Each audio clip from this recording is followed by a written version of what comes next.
सहयोगी अमलेंदु जी मौजूद है। बहुत बहुत स्वागत है आपका इस कार्यक्रम में। अमलेंदु जी, बिहार में इस वक्त बहुत ज्यादा बवाल मचा हुआ है, सियासी उठापटक देखने को मिल रही है और सबसे बड़ी बात यह है कि दिलीप जायसवाल जो बीजेपी के प्रदेश अध्यक्ष हैं, उन्होंने अपने मंत्री पद से इस्तीफा दे दिया। इस वक्त की सबसे बड़ी खबर ये आ रही है कि मंत्री पद से इस्तीफा दे दिया और इसके बाद से सियासी गलियारों में अटकलों का बाजार गर्मा गया है, क्योंकि ये वही दिलीप जायसवाल हैं जिन्होंने उप मुख्यमंत्री कह दिया था नीतीश कुमार को।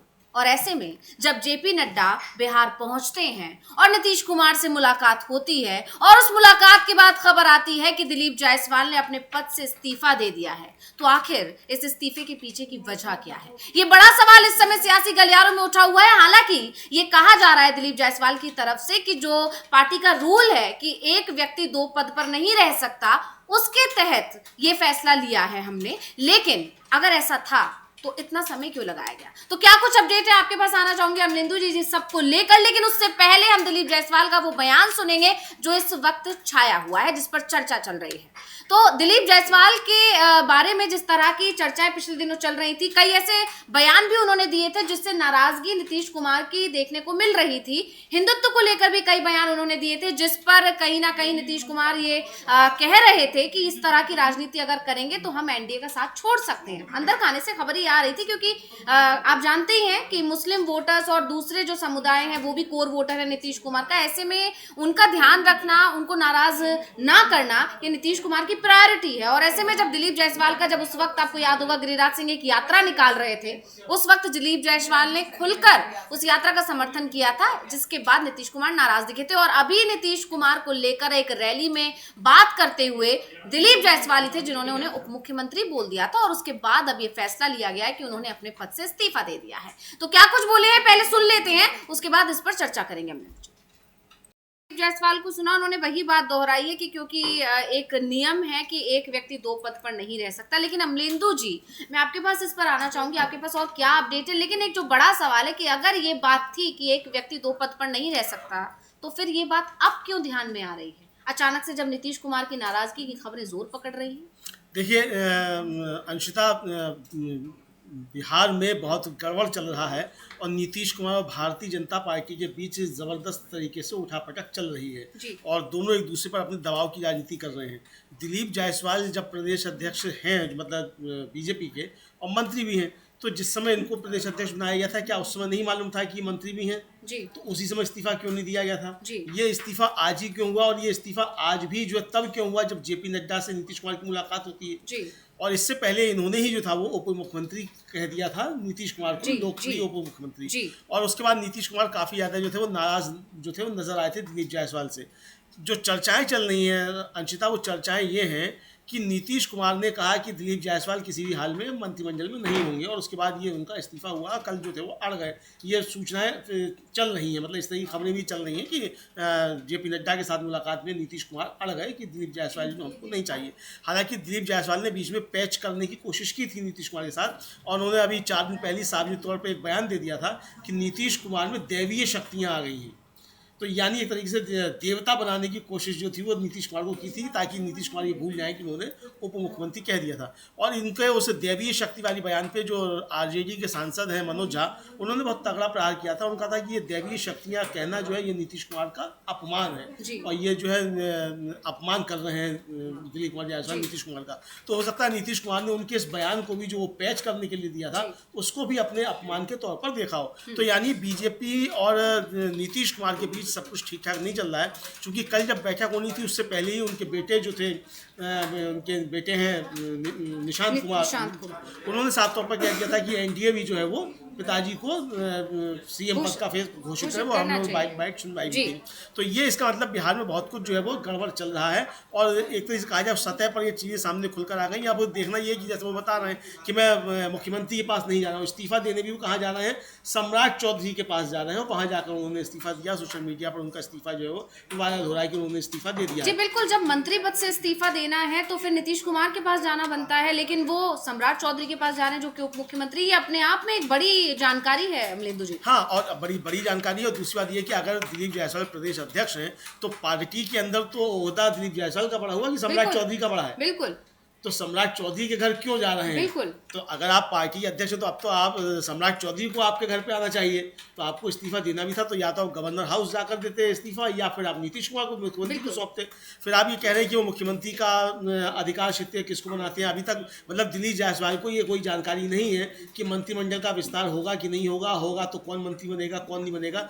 दिलीप जायसवाल को ये जानकारी नहीं है, मगर हमारा जो इलेक्ट्रॉनिक मीडिया है उसको सारी जानकारी है कि कौन मंत्री बनेगा कौन नहीं बनेगा। उसने चलाना शुरू कर दिया है कौन मंत्री बन रहा है कौन मंत्री नहीं बन रहा है। जी जी बिल्कुल। और ये कहा जा रहा है कि अब आज ही जिस तरह की खबरें अब चलना शुरू हो गई हैं कि मंत्रालय के बंटवारे पर जो चर्चा शुरू हो गई, यानी इससे एक बात साफ हो जाती है अमलेंदु जी कि जब जेपी नड्डा बिहार पहुंचे तब उस समय पर कहीं ना कहीं ये माना जा रहा था कि जो नीतीश के साथ तल्खियां हैं उस पर विराम लगेगा। दूसरी तरफ ये माना जा रहा था कि कहीं ना कहीं अब हो सकता है जल्दी चुनाव की जो चर्चा जोर पकड़ रही है उस पर शायद कोई फैसला लिया जाएगा, क्योंकि पीएम मोदी के जो है भागलपुर पहुंचने के बाद जेपी नड्डा का अचानक से बिहार दौरे पर जाना, ये भी एक तरह से राजनीति के जानकारों के कान खड़े कर दिए थे कि आखिर ऐसा क्या वजह रही जिसकी वजह से जेपी नड्डा अचानक से बिहार पहुंच गए। जबकि पिछले कुछ दिनों से लगातार नीतीश कुमार जब दिल्ली आ रहे थे तो जेपी नड्डा से उनकी मुलाकात नहीं हो रही थी, वो जेपी नड्डा से नहीं मिल रहे थे। इससे पहले भी जब जेपी नड्डा पटना आए थे तो नीतीश कुमार उनसे मिलने नहीं पहुंचे थे। और इस तरह से लगातार दूरी बनाने के बाद अचानक से पीएम मोदी पहले बिहार पहुंचते हैं और वहां फिर उन दोनों की आपस में कुछ बातचीत होती है, जिसके कई विजुअल्स भी हमने दिखाए आपको कि स्टेज पर ही कुछ आपस में कुछ बातचीत चल रही थी। तो इसको लेकर कब तमाम तरह की अटकलें लगाई जा रही है कि क्या हो सकता है कुछ ऐसा मैसेज नीतीश कुमार ने दे दिया है। तो इसको और लेकर क्या कुछ जानकारी हमारे साथ हमारे सहयोगी मौजूद हैं अविनाश जी। अविनाश जी, क्या अपडेट है आपके पास कि बिहार में आखिर चल क्या रहा है? हाँ, सबसे बड़ी बात तो ये है कि जब प्रधानमंत्री नरेंद्र मोदी का बिहार दौरा हो या जेपी नड्डा का दौरा हो, ये कहा जा रहा था कि नीतीश कुमार जो विधानसभा चुनाव है वो अप्रैल मई में कराना चाहते हैं। इस समय जो परिस्थिति है, क्योंकि अचानक चुनाव की घोषणा कर दी जाती है, क्योंकि नीतीश कुमार तो पूरा प्रदेश घूम आए हैं, तो वो विपक्ष को चौंकाना चाहते हैं कि विपक्ष को तैयारी का मौका कम से कम मिल सके जी। और दूसरी बात, नीतीश कुमार को यही पता है कि बीजेपी उनके साथ है, इसके पास में संसाधनों की कोई कमी नहीं है जी। तो इसीलिए नीतीश कुमार की कोशिश थी कि चुनाव जल्दी करा लिए जाए। वैसे कहा तो यह जा रहा है कि वो लोकसभा चुनाव के समय चुनाव कराना चाहते थे, लेकिन उस समय बीजेपी ने उनकी बात नहीं मानी थी जी। लेकिन अभी कुछ दिनों से चर्चाएं शुरू हो गई थी कि बीजेपी ने नीतीश कुमार को हरी झंडी दे दी है कि वो चाहे जब चुनाव करवा सकते हैं, और चुनाव उस तरीके से बयान भी शुरू हो गए थे। इस तरीके से विजय सिन्हा का हमने बयान देखा था, उन्होंने कहा था कि भाई नीतीश कुमार जब चाहे तब चुनाव करा सकते हैं जी। लेकिन अब जिस तरीके से मंत्रिमंडल विस्तार की चर्चा शुरू हुई है, क्योंकि अभी कल नीतीश कुमार जो बिहार में जेपी नड्डा से मिले थे तो ये कहा गया था कि ये मुलाकात चुनाव को लेकर है, लेकिन 24 घंटे के अंदर खबर आती है कि दिलीप जायसवाल का इस्तीफा हो गया है। उसके बाद अब मंत्रिमंडल विस्तार के 4 बजे ये बताया जा रहा है कि नए मंत्रियों को शपथ दिलाई जाएगी।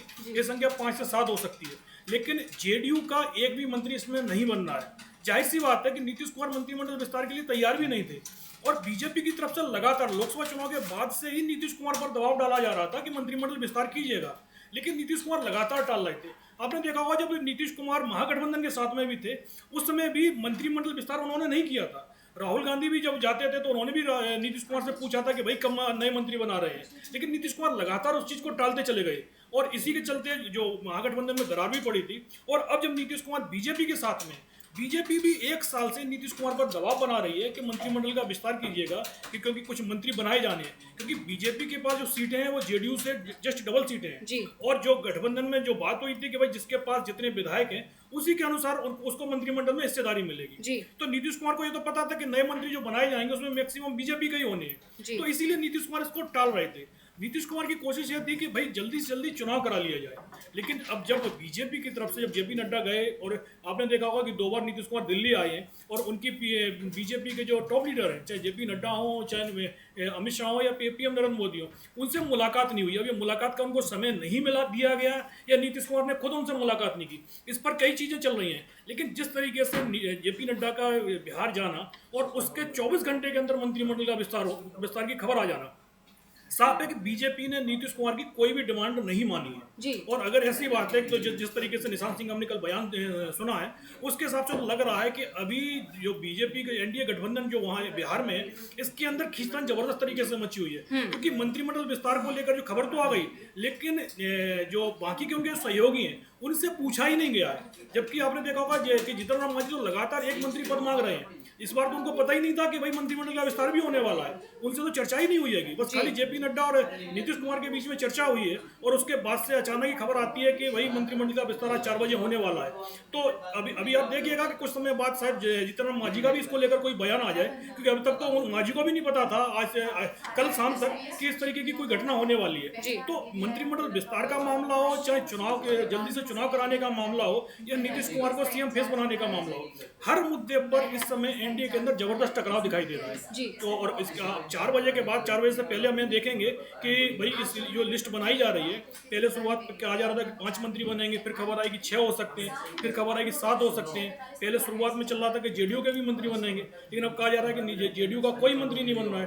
तो आप मान के चलिएगा कि टकराव की जो स्थिति बनी हुई है ये आगे बढ़ने ही वाली है। जी बिल्कुल, यहाँ पर बहुत बहुत धन्यवाद आपका अविनाश जी ये जानकारी देने के लिए। जी बिल्कुल, यहाँ पर देखा जा रहा है कि कैसे एकदम से एक्टिव हो गए हैं वहां पर बिहार में। मतलब यहाँ पर आप देख रहे थे अमलेंदु जी भी पिछले दिनों बिल्कुल सन्नाटा छाया हुआ था, नीतीश कुमार लगातार दूरी बना रहे थे। इसकी चर्चा तो चल रही थी कि नीतीश कुमार शायद पलटी मार सकते हैं, लेकिन नीतीश कुमार के पलटी मारने के बयानों के बावजूद, मतलब कयासों के बावजूद बीजेपी की तरफ से कोई एक्शन नहीं लिया जा रहा था। बीजेपी उसको कोई खास तवज्जो नहीं दे रही थी। लेकिन आप इसे देखिए अमलेंदु जी की कैसे अचानक से निशांत कुमार की एंट्री हुई है राजनीति में और इधर बीजेपी खेमे में खलबली मच गई है। ऐसे भी समझा जा सकता है कि जहां एक तरफ तेजस्वी यादव जो बयान दे रहे हैं कि बीजेपी का जो सपना था कि वो जेडीयू को खत्म कर देगी, निशांत कुमार की एंट्री से बीजेपी के उस सपने पे पानी फिर जाएगा। तो क्या तेजस्वी यादव के जो दावे हैं उसमें कुछ ना कुछ सच्चाई दिखाई दे रही है कि क्योंकि अब जेडीयू को उत्तराधिकारी मिलने वाला है तो ऐसे में बीजेपी का जो सपना था वो टूट रहा है। यही वजह है कि बीजेपी एक बार फिर एक्टिव दिखाई दे रही है और नीतीश कुमार को मनाने की कोशिश की जा रही है। हाँ बिल्कुल अंशिता, यही है कि नीतीश कुमार ने जो अपना मतलब तुरुप का इक्का जो कहा जाता है जो चला है निशांत कुमार के तौर पे, और उनके जो बयान आ रहे हैं वो साफ तौर पे संकेत है कि निशांत कुमार की एंट्री हो रही है। इसके जरिए नीतीश कुमार ने भारतीय जनता पार्टी को बहुत तगड़ा संकेत दे दिया कि आप जो जनता व्यू को हड़पने की कोशिशें कर रहे हैं वो आपकी कामयाब नहीं होंगी, उत्तराधिकारी हमारा तैयार है, वो इसको आगे संभालेगा।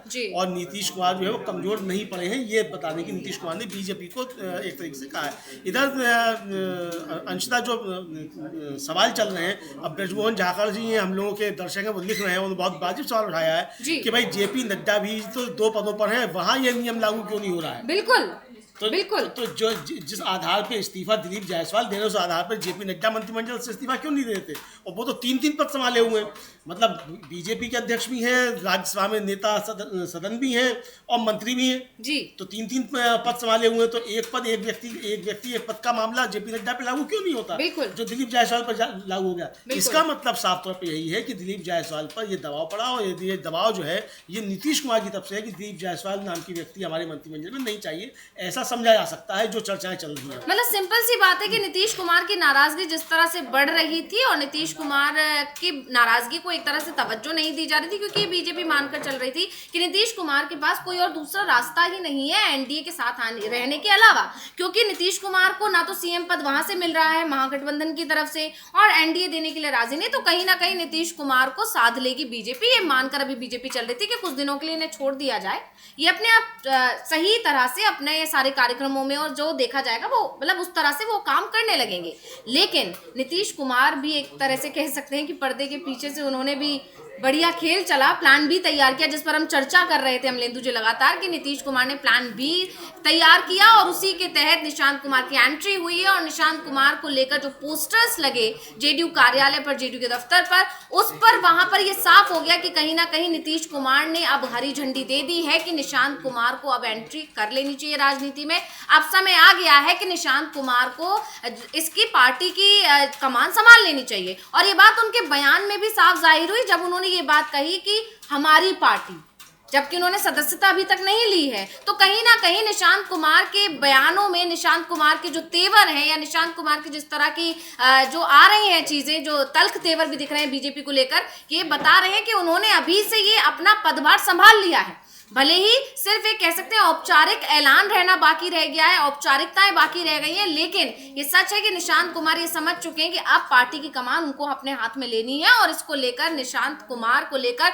नीतीश कुमार ने पूरी तैयारी भी कर ली। और यही वजह है कि बीजेपी खेमे में खलबली मच गई है और अचानक से ये मंत्रिमंडल विस्तार की बात कर दी गई है। यानी अभी ये तो साफ हो गया है कि जो चर्चाएं लगातार चल रही थी कि जल्द ही चुनाव हो सकते हैं, उसको पूरी तरह से खारिज कर दिया गया है। और उसके साथ ही साधने के लिए नीतीश कुमार के अलावा जो दूसरे जो लोग नाराज हैं उनको साधने के लिए कहीं ना कहीं ये मंत्रिमंडल विस्तार किया जा रहा है। और क्या कुछ कहना चाहेंगे, आपको क्या लगता है इसको लेकर? असल में अंशिता, नीतीश कुमार जल्दी चुनाव क्यों चाहते थे और क्यों चाहते हैं, उसके पीछे कारण है। उसके पीछे कारण ये है कि जिस तरीके से भारतीय जनता पार्टी के ऊपर जो आरोप लग रहे हैं कि चुनाव आयोग से मिलकर उसने हरियाणा में, महाराष्ट्र में, दिल्ली में चुनाव जीता है, विपक्ष के ये आरोप है। अब वो कितने सही है कितना गलत है विपक्ष जाने और चुनाव आयोग भारतीय जनता पार्टी जाने, लेकिन ये आरोप लग रहे हैं। तो समझा जाता था कि नीतीश कुमार ये भाप गए हैं कि बीजेपी उसी तरीके के खेल जो है उनके साथ करने जा रही है बिहार में। तो इसलिए वो चाहते हैं कि जल्दी चुनाव हो जाए ताकि बीजेपी को इतना मौका ही नहीं मिल पाए कि चुनाव आयोग के साथ मिलकर कोई खेल कर सके। लेकिन अब जो परिस्थितियां नीतीश कुमार ने पैदा कर दी, अब बीजेपी वो खेल कितना कर पाएगी ये अब बीजेपी के लिए संकट हो गया। चूंकि वो खेल तभी हो सकता था जब नीतीश कुमार को दबाव में बीजेपी लेती, लेकिन नीतीश कुमार बीजेपी के दबाव में नहीं आ रहे हैं, बल्कि दबाव नीतीश कुमार का काम कर रहा है बीजेपी पर। ये साफ देखा एक तरीके से जा रहा है। प्रधानमंत्री नरेंद्र मोदी ने जिस तरीके से उनको लेकर वो कहा कि लाल ने मुख्यमंत्री, और उसके बाद जो प्रधानमंत्री ने कहा कि वो मखाना जो है वो बिल्कुल लालू यादव ने बहुत जबरदस्त तरीके से एक निशाना साधा है। उस ट्वीट को हम चाहेंगे कि स्क्रीन पर लाया जाए, हमारी टीम से हम कहेंगे और बताएं कि लालू यादव ने, मतलब जैसे कि हम लगातार इसकी चर्चा कर रहे हैं अमलेंदु जी, कि लालू यादव इस बार बेहद सक्रिय है और ये बीजेपी के लिए बहुत बड़ी चुनौती है। और इसी चुनौती से बीजेपी भी कहीं ना कहीं बैकफुट पर है। और अब जब वहां पर पहुंचे पीएम मोदी, तो सभी की निगाहें थी कि जो 15 सवाल उनसे पूछे गए हैं तेजस्वी यादव की तरफ से, क्या उनके जवाब मिलेंगे। और उसके बाद उनके जवाब तो नहीं मिले, लेकिन अब लालू प्रसाद यादव ने बहुत ही रोचक तरीके से उन पर निशाना साधा है। तो हम पहले ट्वीट पढ़कर बता देते हैं अपने दर्शकों को। लालू यादव ने लिखा है, अब की बार तो हमारे सवालों पर पीएम ने साल में 300 दिन ही मखाना खाने की बात कही है। अगली बार 350 दिन बिहारी भूजा खाएंगे, 100 दिन भागलपुरी सिल्क पहनेंगे, छठ मैया का व्रत करेंगे, गंगा मैया में डुबकी लगाएंगे, जानकी मैया के मंदिर जाएंगे, बिहार से बचपन का रिश्ता स्थापित करेंगे, मधुबनी पेंटिंग्स का गमछा या कुर्ता पहनेंगे, भोजपुरी, मगही, अंगिका, बज्जिका, सुरजापुरी और मैथिली भाषा की 2-4 उधारी लाइनों से संबोधन की शुरुआत करेंगे। जननायक कर्पूरी ठाकुर जी, लोकनायक जयप्रकाश जी और अन्य महापुरुषों से संबंध बताएंगे। मतलब आप कितने अच्छे तरीके से पूरा बता दिया कि आगे जो अब बिहार चुनाव हो रहे हैं या होंगे इस साल के आखिर में, उसकी जो तैयारियां होंगी, तो क्या क्या बदलाव पीएम मोदी के संबोधन में आपको देखने को मिल सकते हैं, इसका पहले ही पूरा लेखा जोखा लिखकर दे दिया है लालू जी ने। हाँ बिल्कुल, लालू जी ने एकदम बता दिया कि प्रधानमंत्री क्या क्या करेंगे। और ये अक्सर सभी राज्यों के चुनाव में प्रधानमंत्री की इसी तरीके की रणनीति दिखाई पड़ती है अंशिता। और ये साफ तौर पर देखा जाएगा कि प्रधानमंत्री यही सब करते हुए नजर आएंगे। जो कह रहे हैं लालू प्रसाद यादव, प्रधानमंत्री यही करते हुए नजर आएंगे। शुरुआत उन्होंने 300 दिन जो मखाना खाने से कर दी थी, मखाना खाते हैं। यानी जो अल्पेश ठाकुर, जब बीजेपी के नेता, उन्होंने बताया था कि प्रधानमंत्री जो वो 80,000 रुपए किलो का मशरूम खाते हैं, तो उसकी बजाय प्रधानमंत्री बता रहे हैं कि वो मखाना खाते हैं। तो अब ये उन्होंने शुरुआत कर दी है। तो अब ये क्या क्या खाते हैं, क्या क्या नहीं खाते हैं, चलिए इस बहाने ये भी मालूम पड़ता रहेगा कि प्रधानमंत्री साल में 365 दिन खाते क्या है। सोना पता चल ही चुका है कि कितना सोते हैं, पता चल जाए, 18 घंटे काम करते हैं। तो अब ये क्या क्या खाते हैं ये भी पता चल जाएगा। बाकी हमारे मीडिया को सब मालूम है, और वो नए नए पत्रकार जो बने हैं, अक्षय कुमार, उन्हें मालूम भी है कि वो आम काट कर खाते हैं कि चूस कर खाते हैं। ये भी सवाल उन्होंने पूछ लिया, लेकिन मालूम पड़ता रहेगा कि प्रधानमंत्री क्या क्या खाते हैं। बहरहाल अंशिता, जो खाने पीने की बात अलग है, लेकिन बिहार में राजनीति जबरदस्त तरीके से करवट ले रही है। नीतीश कुमार और भारतीय जनता पार्टी के बीच जो उठापटक का खेल चल रहा है, वो देखा जाएगा कि आगे जाकर अब किस करवट बैठता है। नीतीश कुमार कितना भारतीय जनता पार्टी को दबा पाते हैं और भारतीय जनता पार्टी कितना नीतीश कुमार का नुकसान कर पाती है। लेकिन निशांत कुमार ने कल जो एक बात कही थी अंशिता, हम चाहेंगे कि एक बार उसको सुन भी लीजिएंगे, दोबारा भी सुन लेंगे। वो कह रहे हैं कि पिछली बार आपने 43 सीटें दी थी, इस बार सीटें बढ़ा दीजिए। तो यानी 43 सीटें दी थी जनता ने, इस बार बढ़ा दीजिए। तो सीटें तभी बढ़ेंगी जब आप ज्यादा सीटों पर लड़ेंगे। बिल्कुल, तो इसका मतलब ये है कि नीतीश कुमार की तरफ से दबाव पूरा बना हुआ है कि हम ज़्यादा सीटों पर भी लड़ेंगे, मुख्यमंत्री का चेहरा भी हम ही होंगे, सरकार बनेगी तो मुख्यमंत्री भी हम ही होंगे। ये घोषणा भारतीय जनता पार्टी को करनी पड़ेगी। ये दबाव नीतीश कुमार की तरफ से साफ तौर पर बना हुआ है। बिल्कुल, पहले हम निशांत कुमार को सुनना चाहेंगे, उनका जो कल का बयान था, जिस पर हमने ये भी चर्चा की थी कि पहले जो बयान था वो बड़ा था, उसको फिर हटाया गया और उसके बाद जो दूसरी क्लिप डाली गई उसमें से कुछ अंश उनके बयान से हटा दिए गए। लेकिन पहले हम निशांत कुमार को सुनेंगे, उस पर आगे चर्चा करेंगे। निशांत कुमार को सुन रहे थे और जैसे कि अमलेंदु जी आपने सुना कि जब उनसे कहा गया कि तेजस्वी यादव कह रहे हैं कि आपको राजनीति में आ जाना चाहिए, तो उन्होंने कहा कि जनता के दरबार में चलते हैं, जो जनता फैसला करेगी वो स्वीकार करेंगे। यानी कहीं ना कहीं संकेत दे दिए कि इस बार वो चुनाव लड़ने का भी मन बना रहे हैं। खैर, अभी चुनाव आयोग से एक बहुत बड़ी खबर आ रही है, इस पर आगे चर्चा करेंगे। लेकिन फिलहाल निशांत कुमार के जो बयान है उनके मायने क्या दिख रहे हैं, किस तरह से, क्योंकि आप देखिए लगातार जो महाराष्ट्र की अगर हम बात करें तो महाराष्ट्र चुनाव के में जो किया बीजेपी ने, उसने ही बिहार की राजनीति में इतनी उथल पुथल पैदा कर दी। तो बीजेपी ने वहां पर इस रणनीति के साथ काम किया कि जो ज्यादा सीटें जीत कर आएगा वो उसका सीएम बनेगा। अब जब ज्यादा सीटों पर लड़ी ही बीजेपी थी तो जाहिर तौर पर सीट पे जीतेगी भी वही ज्यादा, और वही रणनीति यहाँ बिहार में अपनाने की कोशिश की जा रही है। और इसी का तोड़ क्या निकाला है निशांत कुमार ने अपने बयान के जरिए? बिल्कुल इसी का तोड़ निकाला है और ये साफ संकेत दे दिया है कि नीतीश कुमार ना एकनाथ शिंदे हैं और ना उनको एकनाथ शिंदे बनने दिया जाएगा। हालांकि प्रधानमंत्री नरेंद्र मोदी जब भागलपुर गए थे तो उन्होंने लाडले मुख्यमंत्री कहकर ये संकेत देने की कोशिश की थी कि नीतीश कुमार को भी लाडला मुख्यमंत्री ठीक उसी तरह बनाया जाएगा जिस तरीके से एकनाथ शिंदे को बना दिया गया था, क्योंकि लाडला मुख्यमंत्री तो उन्हीं की योजना थी एकनाथ शिंदे की।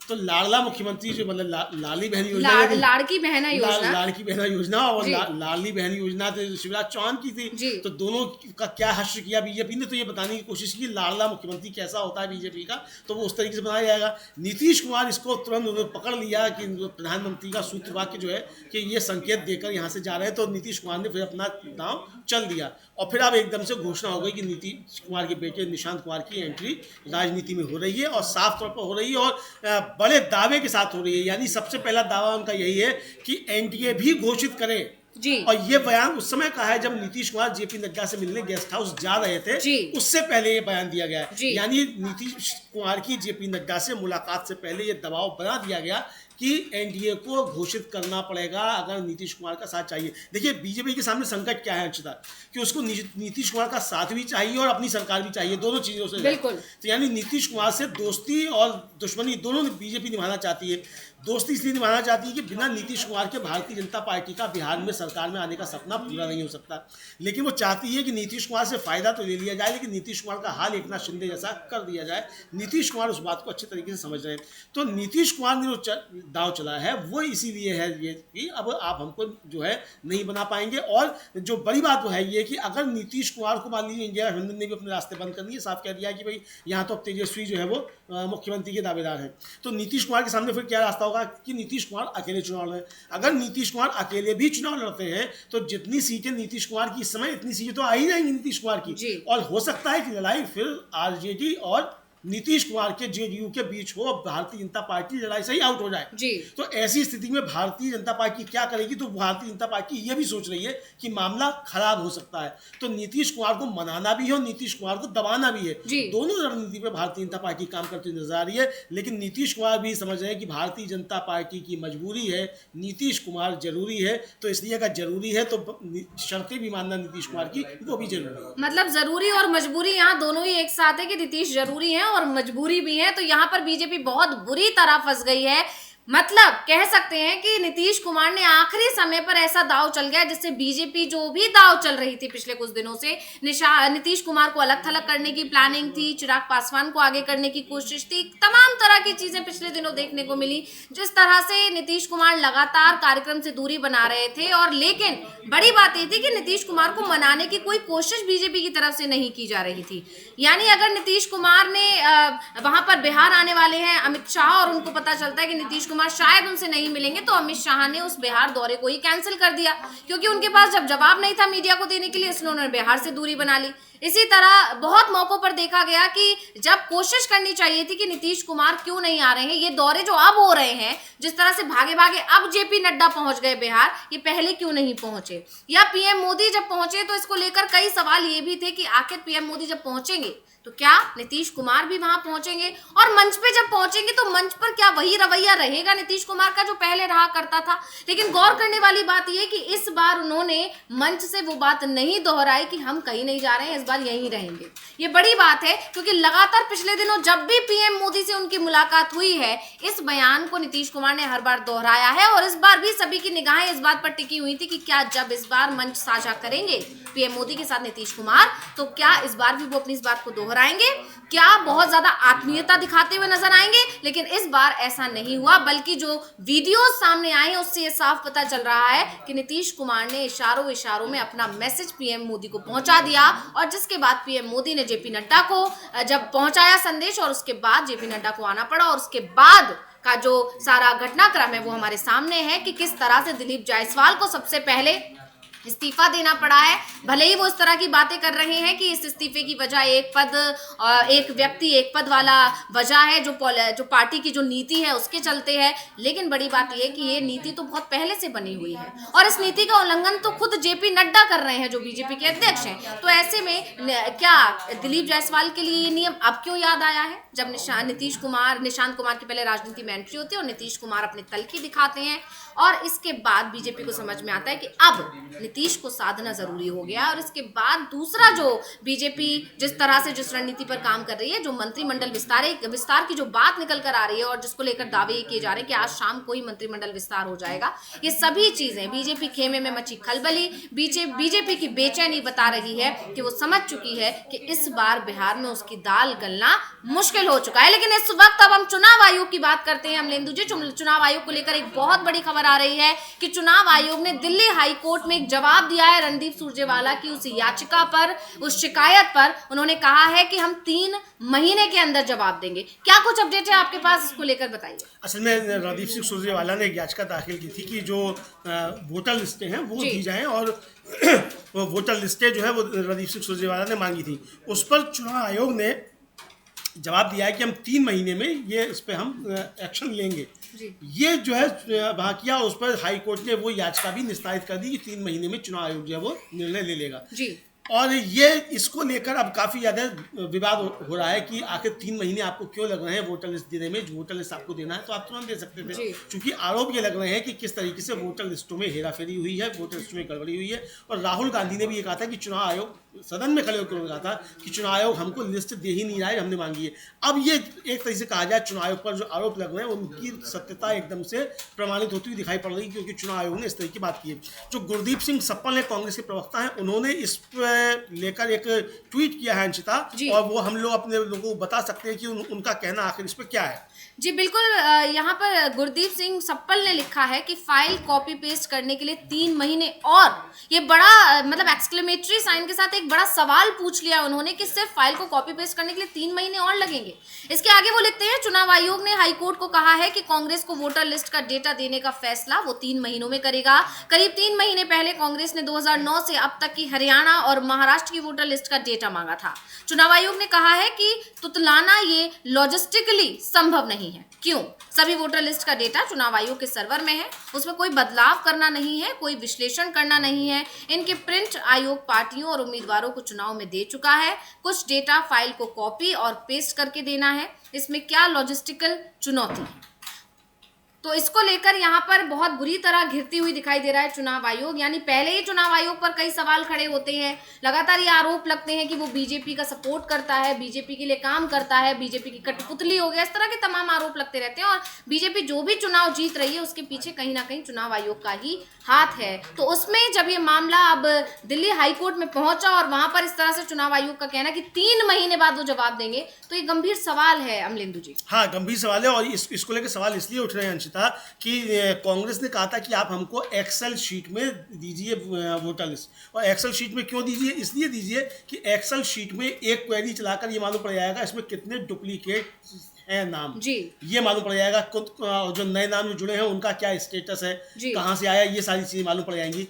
अब जो चुनाव आयोग डाटा दे रहा है वो ऐसे उसमें एनकोडिंग करके देता है कि आप उसमें को एक्सेल में चला ही नहीं सकते। तो ये चुनाव आयोग से मांग थी रणदीप सिंह सुरजेवाला की भी, हाँ, और कांग्रेस की भी। तो चुनाव आयोग अब ये इसकी क्या इनक्रिप्टिंग करेगा, 3 महीने का समय तो तभी लग सकता है जब आप उस कार्यक्रम की कोई इनक्रिप्टिंग करेंगे, क्योंकि उसमें काम करना पड़ेगा डेवलपर्स को जी, इसलिए आपको 3 महीने का समय चाहिए। वरना अगर आपको सिर्फ कॉपी पेस्ट करके देना होता तो आप क्यों नहीं आपके सर्वर पे, जैसा गुरदीप सिंह सप्पल कह रहे हैं कि आपके सर्वर पे है तो आप इसको तुरंत दे सकते हैं। तो सर्वर पर नहीं देना पड़े और ये चोरियां ना पकड़ी जाए एक तरीके से, जो विपक्ष का आरोप है, जो गुरदीप सिंह सप्पल भी कह रहे हैं, सवाल उठा रहे हैं, इसलिए जो है वो 3 महीने का समय मांगा गया। और 3 महीने के बाद भी वो दिया जाएगा कि नहीं दिया जाएगा, अभी इस पर भी संशय है। चूंकि अब ये कहा है कि 3 महीने बाद हम एक्शन लेंगे, 3 महीने में एक्शन लेंगे, ये कहा गया। क्या एक्शन लेंगे ये नहीं बताया गया। तो ये एक जो है बड़ी खबर है। दूसरा जो एक और बड़ी खबर है अंशिता, वो भी हरियाणा से ही है और चुनाव आयोग के इससे ही संबंधित है जी। वहाँ स्थानीय निकाय के चुनाव हैं 2 मार्च को जी। 28 फरवरी की शाम को वहाँ चुनाव प्रचार बंद हो जाएगा।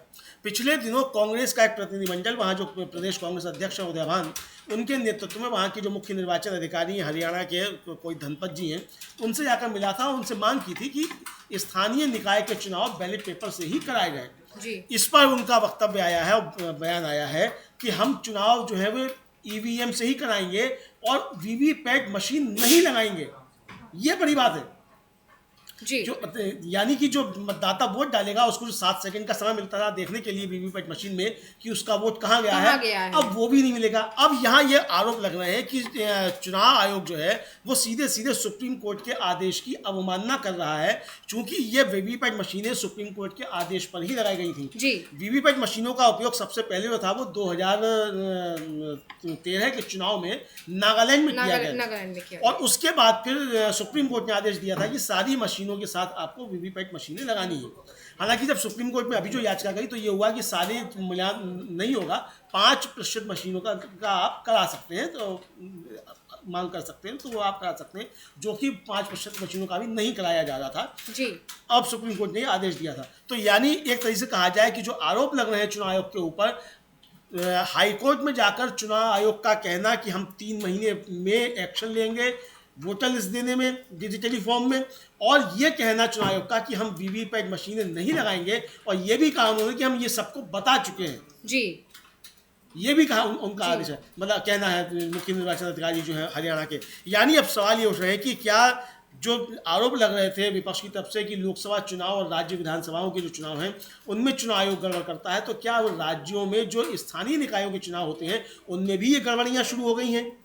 इसको लेकर बहुत ज़्यादा सवाल उठ रहे हैं और ये गंभीर मसला जो है वो अब ज़ेरे बहस जी बिल्कुल। जहां जिस तरह से कई लोगों की शिकायतें बाहर निकल कर आती थी चुनाव जब मतदान के बाद कि हमने वोट किसी और को दिया था और पर्ची किसी और की निकल गई, तो ये जो शिकायतें थी उनको कहीं ना कहीं दबाने के लिए कि लोगों को मौका ही नहीं मिलेगा, वीवीपैट जब लगेगा ही नहीं तो ना तो दिखाई देगा कि किसको वोट गया, ना पर्ची की कोई समस्या बनेगी। इस वजह से कहीं ना कहीं ये पूरा जो षड्यंत्र भी कह सकते हैं इसको रचा गया, और ये आरोप अब लगेंगे और विपक्ष जाहिर तौर पर इस पर सवाल उठाएगा ही, और विपक्ष ने अभी से हमला बोलना शुरू कर दिया। यानी चुनाव आयोग बुरी तरह घिरा हुआ है, चाहे वो दिल्ली हाईकोर्ट में हो या फिर जो हरियाणा में होने वाले निकाय चुनाव हो, उसको लेकर चुनाव आयोग पर लगातार जो सवाल उठते रहे हैं कि वो बीजेपी की मदद करता है, उन आरोपों में और जो है एक तरह से सच्चाई दिखाई दे रही है और उन आरोपों पर मोहर लगती जा रही है एक के बाद एक इन सारे मामलों को देखते हुए। वहीं अब जहां इस तरह चुनाव आयोग सवालों में घिराई हुआ है, और चुनाव आयोग पर सवाल तब भी उठे थे जब महाराष्ट्र में चुनाव हुए थे। महाराष्ट्र को लेकर भी लगातार कई गांव से इस तरह की खबरें आई थी कि सिर्फ और सिर्फ वहां पर भी ईवीएम की धांधली बताई गई थी। मरकड़वाड़ी गांव का मामला आपको याद होगा अमलेंदु जी, किस तरह से वहां पर मॉक पोल कराने की बात की गई थी, लेकिन फिर वहां पर कर्फ्यू लगा दिया गया था जिससे मॉक पोल ना हो जाए। क्यों प्रशासन इतना एक्टिव हुआ था एक छोटे से गांव में मॉक पोल के लिए, ये एक बड़ा सवाल था। तो चुनाव आयोग लगातार सवालों में घिरा रहा है, लेकिन उसके बावजूद क्योंकि वहां महायुति की सरकार है, और लेकिन सरकार के अंदर से जो खबरें आ रही हैं, फडणवीस सरकार जिस तरह से काम कर रही है या जिस तरह से सीएम फडणवीस काम कर रहे हैं, उससे उनके जो सहयोगी हैं वो कहीं ना कहीं नाराज है, और इसको लेकर बहुत ज्यादा वहां पर पेचीदा होता जा रहा है मामला। इस पर हम आगे चर्चा करेंगे, लेकिन इस वक्त की बड़ी खबर मैं आपको बता दूं कि इस वक्त सबसे बड़ी खबर आ रही है फिर बिहार से, और बिहार में मंत्रिमंडल का विस्तार आज शाम 4 बजे होगा। राज्यपाल कार्यालय की तरफ से नोटिफिकेशन जारी किया गया है। यानी जो सवाल उठ रहा था कि जो मंत्रिमंडल विस्तार का जो समय है, तारीख क्या रहेगी, उसका जवाब मिल चुका है कि आज शाम 4 बजे मंत्रिमंडल विस्तार हो जाएगा। और ये अपने आप में बड़ा सवाल है कि आखिर इतनी जल्दबाजी क्यों। 2 दिन पहले पीएम मोदी पहुंचते हैं, उसी दिन शाम को जेपी नड्डा पहुंचते हैं, फिर अगले दिन जेपी नड्डा नीतीश कुमार से मुलाकात करते हैं, फिर दिलीप जायसवाल इस्तीफा देते हैं, और उसके बाद अब खबर आ रही है कि मंत्रिमंडल विस्तार हो रहा है। यानी 3 दिन में तेजी से घटनाक्रम बदल रहा है बिहार में। अमलेंदु जी, पहले बिहार पर चर्चा करेंगे, उसके बाद हम महाराष्ट्र पर आते हैं। हाँ बिल्कुल, बहुत तेजी से बिहार का घटनाक्रम बदल रहा है अंशिता, और बिहार में उठापटक काफी ज्यादा मची हुई है। और अब ये देखना है कि बिहार की उठापटक जो है वो किस तरीके से केंद्र की राजनीति को भी प्रभावित करती है, क्योंकि बिहार की उठापटक का असर केवल बिहार की राजनीति पर नहीं होगा, उसका असर सीधे सीधे दिल्ली पे यानी नरेंद्र मोदी की कुर्सी पर भी होगा। तो बिहार में जो कुछ चल रहा है वो भारतीय जनता पार्टी और नीतीश कुमार के बीच शहमात का खेल जो चल रहा है, ये देखना होगा ये किस करवट बदलता है। अब ये भी देखना होगा कि अभी तक ये कोई सूचना नहीं आई है कि शाम को जो 4 बजे मंत्रिमंडल विस्तार होगा उसमें बीजेपी के कितने लोग होंगे और जेडीयू के कितने लोग होंगे, अभी तक इसकी कोई सूचना नहीं है। लेकिन बीजेपी अध्यक्ष जो हैं प्रदेश के, उनका इस्तीफा और ये कहकर देना कि भाई हम जो है प्रदेश अध्यक्ष भी हैं इसलिए हम मंत्री पद से इस्तीफा दे रहे हैं, ये काफ़ी ज़्यादा सवाल खड़े करता है कि अगर ये सूत्र लागू होना था तो जैसा कि जाखड़ साहब ने, हमारे जो दर्शक हैं, उन्होंने सवाल उठाया कि भाई जेपी नड्डा साहब पे ये लागू क्यों नहीं हो रहा है। तो जेपी नड्डा साहब तो 3 पद संभाले हुए हैं, तो उन पर भी लागू होना चाहिए। जेपी नड्डा को भी मंत्रिमंडल से इस्तीफा देना चाहिए। जेपी नड्डा मंत्रिमंडल में भी हैं, बीजेपी के अध्यक्ष भी हैं, राज्यसभा में नेता सदन भी हैं। तो ये 3 पद जब उनके पास है तो वहाँ तो एक पद एक व्यक्ति, 2 पद नहीं, एक व्यक्ति 3 पद वाला मामला है। तो उनसे तो 2 पद से खाली कराया जाना चाहिए, लेकिन उनसे खाली नहीं कराया जा रहा है। यहाँ दिलीप जायसवाल साहब की जो है वो मंत्रिमंडल से उनकी छुट्टी कर दी गई। तो ये काफी ज्यादा उठा पटा के अब देखना ये कि नीतीश कुमार ने इसके पीछे क्या शर्तें लगाई हैं और बीजेपी ने क्या शर्तें नीतीश कुमार के ऊपर थोपी हैं, ये अब देखने वाली चीज होगी। मंत्रिमंडल का विस्तार, अब जो मंत्री बनते हैं वो क्या कर पाएंगे इन 6 महीनों में, चूंकि 6 महीने का ही समय बचा है वहां चुनाव होने में। तो 6 महीने में तो कायदे से अगर देखा जाए तो अपनी फाइलें जो हैं और कितने चपरासी काम करते हैं उनके कार्यालय में, वही समझ पाएंगे, विभाग में ये भी नहीं समझ पाएंगे। बिल्कुल, उनको वही नहीं पता। हाँ, तो केवल लाल बत्ती लेकर, इसका मतलब यह है कि विस्तार इसलिए किया जा रहा ताकि भारतीय जनता पार्टी के मंत्री ज्यादा बने और सरकारी संसाधन भारतीय जनता पार्टी के लोग खर्च करके बिहार में अपना चुनाव प्रचार कर सकें। क्या इस रणनीति के तहत मंत्रिमंडल का विस्तार हो रहा है, ये भी चर्चाएं शुरू हो गई है। तो अब तो ये साफ हो जाएगा 4 बजे कि आखिर किस किस को मंत्रालय दिया गया और किन किन को शामिल किया गया, कितने लोगों को शामिल किया गया, किस पार्टी से शामिल किया गया, ये अब सवाल वहां खड़े हुए हैं। हालांकि बहुत तरह की चर्चाएं चल रही हैं, जैसे कि हमारे अविनाश जी ने भी बताया कि ये कहा जा रहा है कि सिर्फ बीजेपी के लोगों को शामिल किया जा रहा है, जेडीयू के लोग शामिल नहीं हो रहे हैं।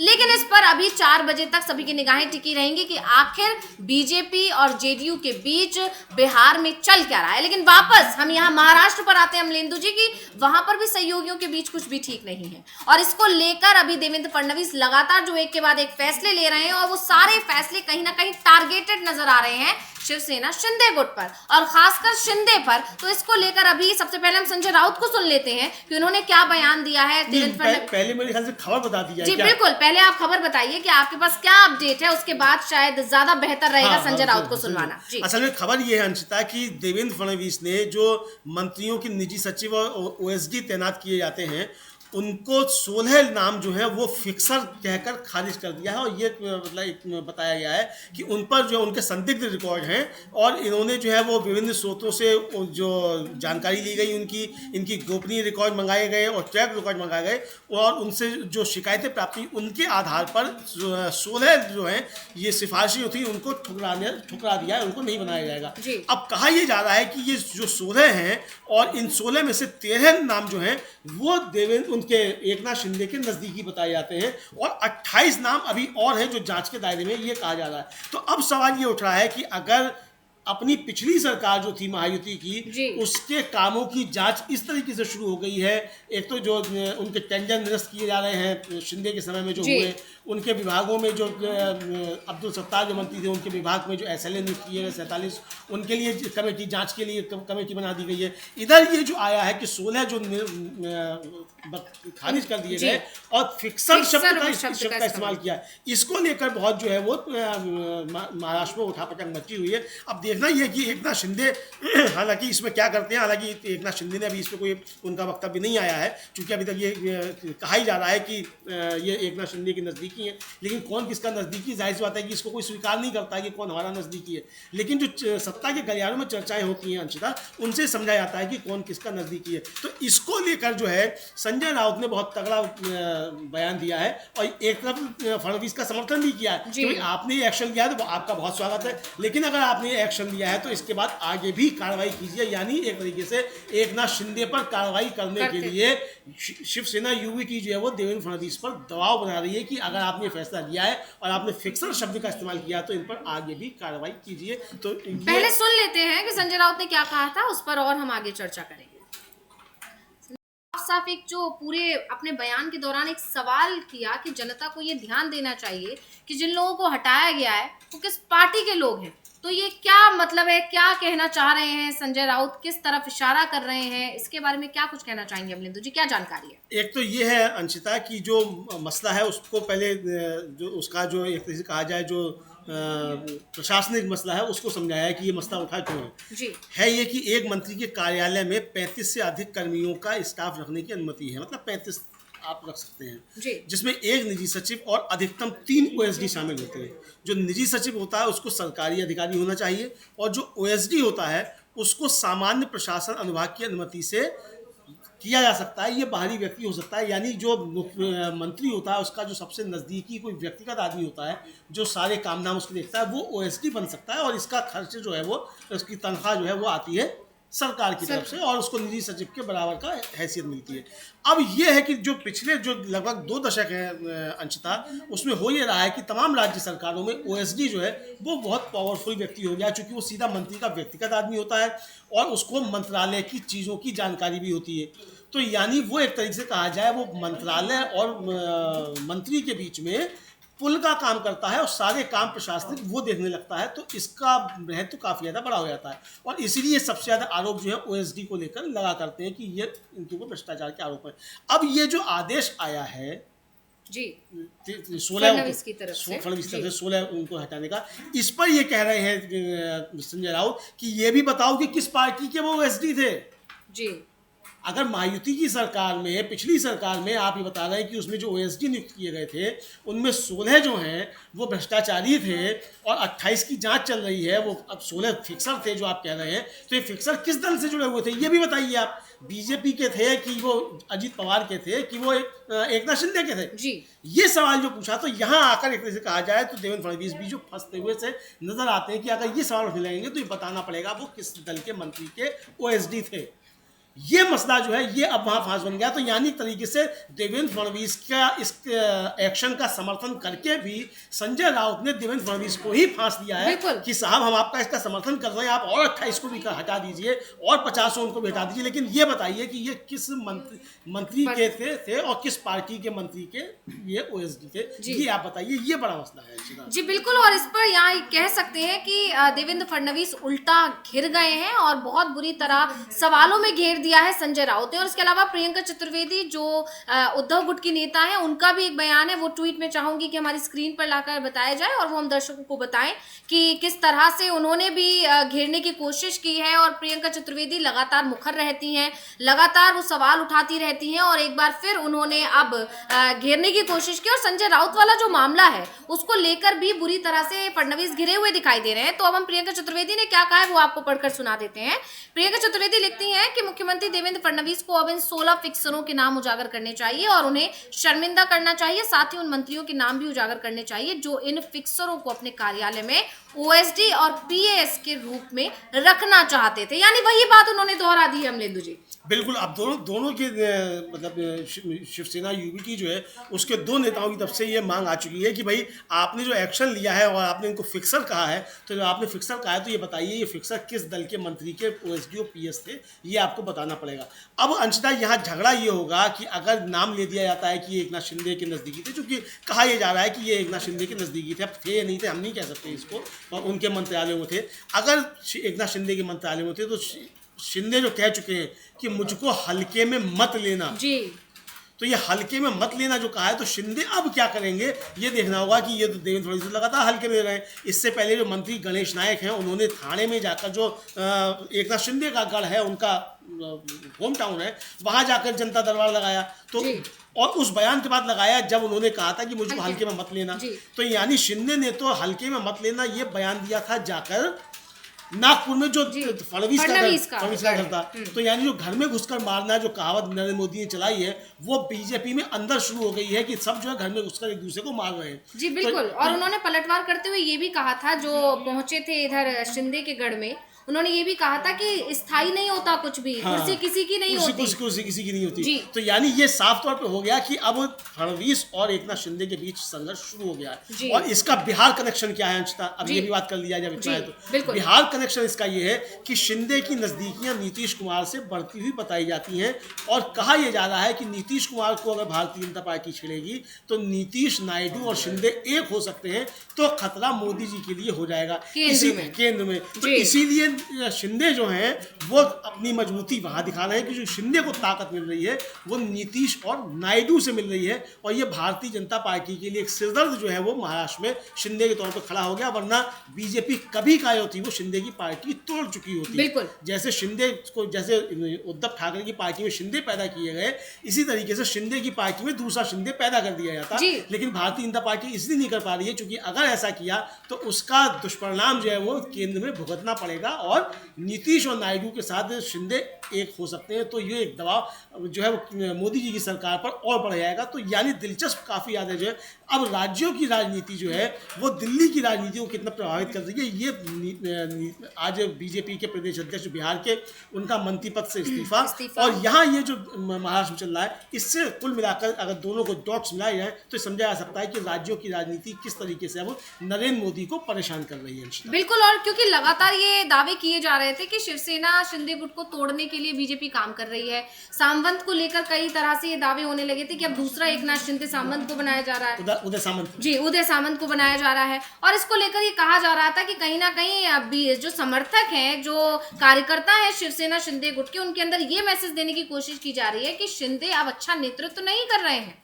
तो ऐसे में ये सारी चीजों के बाद अब एकदम से उन सब तमाम खबरों पर ब्रेक लग जाना, और इसके बाद अभी हम इस पर और चर्चा करेंगे, लेकिन कोई बड़ी खबर शायद लेकर आए हैं अविनाश जी हमारे पास। क्या जानकारी आपके पास? हाँ, जो बिहार में जो मंत्रियों के नाम फाइनल हो गए हैं, 7 मंत्री बनाए जा रहे हैं, और 7 बीजेपी से ही हैं। जो मंत्री बनाए जा रहे हैं उनमें कृष्ण कुमार मंटू हैं जो कुर्मी जाति से आते हैं, विजय मंडल हैं जो अति पिछड़ा वर्ग से हैं, राजू सिंह हैं जो राजपूत हैं, संजय सारवांगी हैं जो मारवाड़ी हैं, जीवेश मिश्रा भूमिहार हैं, सुनील कुमार कुशवा समाज से आते हैं, और मोतीलाल प्रसाद तेली समाज से आते हैं। ये कुल मिलाकर 7 मंत्रियों की जो लिस्ट है वो राजभवन पहुंच गई है, और मंत्रियों को फोन भी जाने शुरू हो गए हैं जिनको मंत्री, जो विधायक हैं जिनको मंत्री बनाया जाना है, और 4 बजे शपथ ग्रहण हो रहा है। और जो पहले से ही बताया जा रहा था कि इसमें जेडीयू का कोई मंत्री नहीं है, तो सिर्फ बीजेपी के ही मंत्री बनाए जा रहे हैं, ना इसमें जेडीयू का है ना बीजेपी के जो बाकी जो सहयोगी हैं उनमें किसी का कोई मंत्री नहीं बनाया जा रहा है। बाकी यदि मंत्रिमंडल विस्तार बाद में भी होता है तो बाद में उनको शामिल किया जा सकता है, लेकिन फिलहाल यही सूचना है कि 7 मंत्री हैं और वो 7 बीजेपी के ही है। तो इसके पीछे की क्या रणनीति हो सकती है अविनाश जी?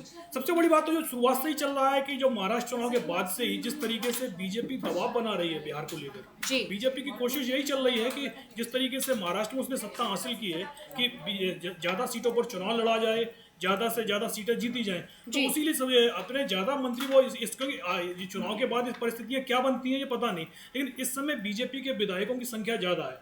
नीतीश कुमार की सबसे बड़ी मजबूरी ये फंस गई है कि अब यदि वो महागठबंधन के साथ भी जाते हैं तो उनके पास में सीएम पद नहीं आना है। तो सीएम पद को लेकर ही वो इस समय एक तरीके से देखा जाए एनडीए में बने हुए हैं और बीजेपी भी नीतीश कुमार की इस मजबूरी को समझ रही है। इसीलिए चुनाव से पहले नीतीश कुमार नहीं चाहते थे कि मंत्रिमंडल विस्तार किया जाए, क्योंकि नीतीश कुमार को ये पता है कि भाई 2 मंत्री पद उनको ज्यादा से ज्यादा मिलने हैं और पार्टी के अंदर इतने ज्यादा विधायक और एमएलसी जो इस समय लाइन में खड़े हुए हैं मंत्री पद के लिए, अगर 2 को बनाएंगे तो पता चला 10 लूट जाएंगे। वैसे भी शुरुआत से ये कहा जा रहा था कि सबसे ज्यादा बगावत का जो खतरा है वो नीतीश कुमार की पार्टी में ही है। 1 दर्जन से ज्यादा जो उनके विधायक हैं वो लालू यादव के संपर्क में बने हुए हैं। तो इसीलिए नीतीश कुमार ने जब बीजेपी की तरफ से प्रेशर पड़ा तो मंत्रिमंडल विस्तार करने को तो तैयार हुए हैं, लेकिन सिर्फ और सिर्फ बीजेपी के मंत्री बनाए जा रहे हैं। ना सहयोगियों का मंत्री बनना है और नीतीश कुमार तो मंत्री बनाएंगे ही नहीं जेडीयू का, क्योंकि उन्हें मालूम है कि मंत्री पद यदि 2 लोगों को देंगे तो पार्टी के अंदर बगावत हो जाएगी। तो अब चुनाव ज़्यादा दूर भी नहीं बचा हुआ है, 6-7 महीने के अंदर चुनाव की घोषणा भी होनी है।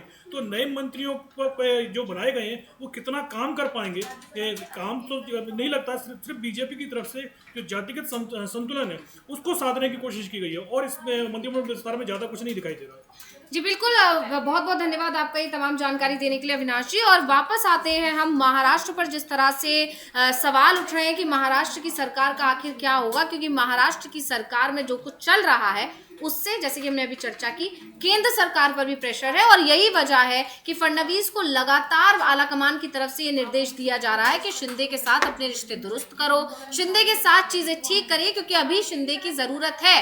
तो उस सब के बीच में ये इस तरह से उथल पुथल होना, क्या कुछ लगता है आपको, क्या अपडेट है और आपके पास अमलेंदु जी? हाँ देखिए, अब जो ये चल रहा है वहाँ संघर्ष हुआ है और ये देखिए पहला नहीं है हमला, एक तरीके से कहा जाए फडणवीस का शिंदे के ऊपर, कई हो चुके हैं। और ये इसलिए और ज़्यादा महत्वपूर्ण हो जाता है अंशिता कि अभी बीएमसी का चुनाव होना है और बीएमसी के चुनाव में बीएमसी पर कब्जा करना भारतीय जनता पार्टी का पुराना एक सपना रहा है और वो सपना तभी पूरा हो सकता है कि जब शिंदे जो है वो साथ में आए, चूँकि वहाँ शिवसेना यूबीटी जो है वो बीएमसी पर वो काफ़ी ज़्यादा मजबूत है।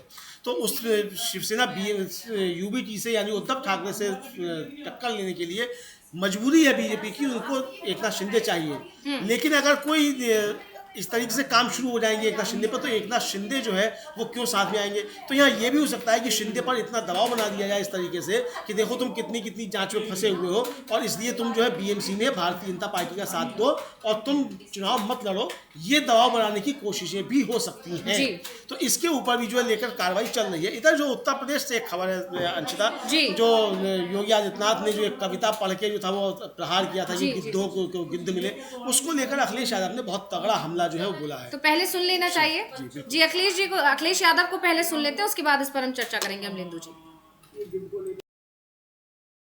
ये गिद्ध को लेकर के गिद्ध कहना, मैं समझ नहीं पा रहा हूं गिद्ध किसको कह रहे हैं। सरकार गिद्ध है या सरकार में उन लोगों को जो तकलीफ परेशानी में अपने परिवार वालों को ढूंढ रहे थे। हमने आपने सोशल मीडिया में कई चैनलों में वो तस्वीरें देखी, वो वीडियो देखे कि एक बेटी अपने पिता को ढूंढ रही है, कोई अपनी मां को ढूंढने आया, एक भाई अपने भाई को ढूंढ रहा था, कई अपने परिवार के सदस्य जो खो गए उनको ढूंढने आए, कई दिनों भटकते रहे, उन्हें अपने परिवारों को कोई सुध नहीं मिली। वो पाया खोया केंद्र में भी गए, वहां भी कोई सूचना नहीं मिली उन्हें। तो क्या सरकार उनको गिद्ध कह रही है जो अपने परिवार के सदस्यों को ढूंढने आए? और फिर दूसरी बात, सुअर, ये सुअर किसको कह रहे हैं? हमने आपने किसी ने नहीं कहा कि गंगा साफ नहीं है। समय समय पर सरकार को जगाते रहे कि सरकार जाने की क्या कमियां हैं। अगर सबसे ज्यादा गंदगी की बात किसी ने कही तो सेंट्रल पॉल्यूशन बोर्ड ने कहा कि गंगा मां का जो पानी है उसमें जो पैरामीटर्स हैं वो नहाने तक के नहीं है, आप नहा नहीं सकते, स्नान नहीं कर सकते हैं। ये सीपीडब्ल्यूडी ने कहा है।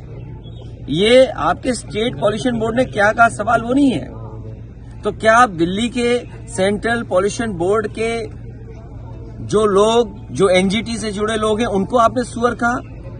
हो सकता है आपने सुअर इसलिए भी कहा हो कि मंत्री शायद पिछड़ी जात के हैं। वहां पर दिल्ली में जो पर्यावरण विभाग देखते हैं, सीपीडब्ल्यू वो सेंट्रल पॉल्यूशन बोर्ड देखते हैं, वो शायद मंत्री जी पिछड़ी जाति के हैं, इसलिए शायद सुअर कहा आपने उनको। और मुझे तो ये लगता है कि जो डबल इंजन की सरकार अपने आप को कहते थे, वो कहीं ऐसा तो नहीं लखनऊ वाले दिल्ली वाले को कह रहे हों। क्योंकि दिल्ली वाले सवाल उठा रहे हैं कि आपका पानी कैसा है, आपका इंतजाम कुछ नहीं था, और कह रहे थे 100 करोड़ लोग आएंगे, हम 100 करोड़ लोगों का इंतजाम करेंगे। और सोचिए कुछ करोड़ लोग आए और भगदड़ मच गई, और भगदड़ एक नहीं मची, भगदड़ 4 जगह 5 जगह, ये अभी क्लियर नहीं है। भगदड़ मची, लोगों की जान गई, सरकार छिपा रहे थे। अखिलेश यादव ने एक बार फिर महाकुंभ में जो भगदड़ मची उस पर सरकार पर हमला बोल दिया और साफ कह दिया कि आप तो 100 करोड़ लोगों की बात कर रहे थे, यहाँ आपसे कुछ करोड़ लोग नहीं संभल पाए। और भगदड़ को लेकर एक बार फिर उन्होंने सवाल किया है कि ये सिर्फ एक जानकारी आ रही है कि एक भगदड़ मची है, जबकि भगदड़ बहुत हुई है, 3 हुई है, 4 हुई है, ये जानकारियां दबा दी गई हैं। तो इसको लेकर और क्या कुछ जानकारी देना चाहेंगे आप? हाँ, देखिए ये अखिलेश यादव ने जो है एक तरह से कहा जाए कि जो उन्होंने मुख्यमंत्री योगी आदित्यनाथ ने जो सदन में कहा था, जो कविता पढ़कर, जो उसको लेकर बहुत तीखा प्रहार किया है। और ये भी उन्होंने पूछा था, एक और उनकी बाइट, हालांकि अब चूंकि समय खत्म हो रहा है इस कार्यक्रम का तो हम सुनवा नहीं सकते, उन्होंने पूछा था कि वो जो गिद्ध सेंचुरी बनवाई है वहाँ गोरखपुर में, तो वो किसके लिए बनवाई है, कि किसको गिद्ध कहना चाहते हैं। हाँ। और इधर अंशिता, मजे की बात ये है कि योगी आदित्यनाथ वहाँ सदन में पढ़ रहे थे कि गिद्ध जो है, गिद्धों को क्या मिला, और उधर जो मध्य प्रदेश के मुख्यमंत्री हैं डॉक्टर मोहन यादव, वो जो है वो गिद्धों की संख्या बढ़ गई है, इसको लेकर खुशी जता रहे थे। और उन्होंने ट्वीट किया कि सब बड़ी खुशी की बात है कि गिद्धों की संख्या बढ़ रही है मध्य प्रदेश में और देश में। तो अब ये दोनों जो डबल इंजन की सरकारें हैं, तो ये तय करें कि उत्तर प्रदेश में गिद्ध किसके लिए लाभदायक और नुकसानदायक है, और मध्य प्रदेश के जो मुख्यमंत्री हैं डॉक्टर मोहन यादव जी, वो खुशी मना रहे हैं गिद्धों की संख्या बढ़ने पर। तो गिद्धों का मसला क्या है, तो ये भी सवाल जो उठना शुरू हो गए हैं। जी बिल्कुल, बहुत बहुत शुक्रिया आपका अमलेंदु जी, हमारे तमाम दर्शकों को इतनी अच्छी जानकारी देने के लिए। और बहुत बहुत शुक्रिया मेरी पूरी टीम का जिसने हमें इस कार्यक्रम को संचालित करने में मदद की।